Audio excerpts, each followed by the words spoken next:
What if a child's silence wasn't a disability, but a connection to something divine? For 5 years, a boy named Tommy never uttered a single word.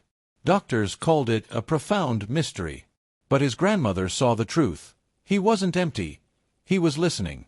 And on one ordinary Sunday morning, every person in this small church would hear what he had been hearing all along.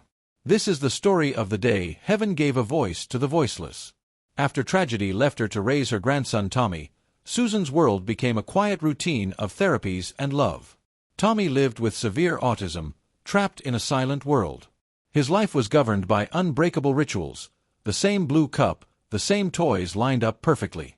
But there was one stunning exception. Sundays. The moment they entered St. Mary's Church, Tommy would change. He'd walk to the same pew and lock his eyes on the statue of the Virgin Mary. And his lips would move. Not randomly, but in a rhythm, like a conversation. And it happened at home, too.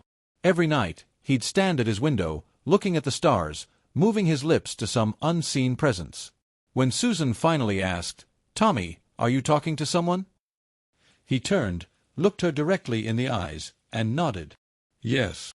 When she asked who, he pointed to the sky, then to his heart. A secret was growing in the silence. Then, one Sunday, everything shifted. Susan woke before dawn to find Tommy already dressed, impeccably, in his church clothes. His eyes held a focus she had never seen. A deep, ancient calm. He refused breakfast. He fetched her car keys. He was demanding to go to church, hours early. A powerful force was pulling him.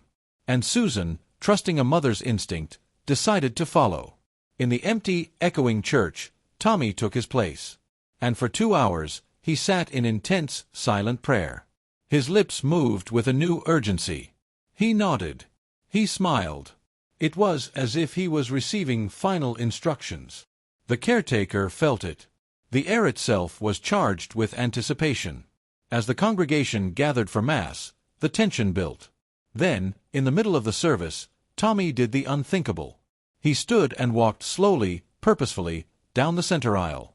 Every eye was on him. 200 people fell into a stunned silence. He stopped before the statue of Mary. He looked up, brought his hands together, and opened his mouth. And then, a sound. A word. Clear as a bell, pure as light. Mary. Before anyone could breathe, he continued. Not with a stumble, but with perfect clarity. He recited the entire Hail Mary prayer. A prayer he could not have known. A voice he did not possess. The words echoed through the church, each one a hammer blow to doubt. When he finished, an absolute, reverent silence fell. You could hear the candles burning. Susan rushed to him, tears streaming down her face. "Tommy, you spoke." He looked at her, his new voice gentle. "Grandma," he said. "The beautiful lady said I can speak now." "Who is the lady?" Susan whispered. Tommy pointed to the statue. "She speaks to me here. She taught me the prayer. She said I am never alone."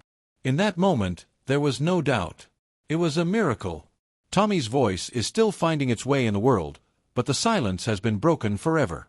His story is a powerful reminder that some connections transcend our understanding. That faith can move mountains, and sometimes it can give a child his voice. What do you believe? Was this a medical mystery, or a divine message? Have you ever experienced something you couldn't explain? Share your story in the comments below. If this testimony touched your heart, subscribe to the channel and turn on notifications. Because every day, we bring you real stories of faith, hope, and miracles that remind us we are never truly alone.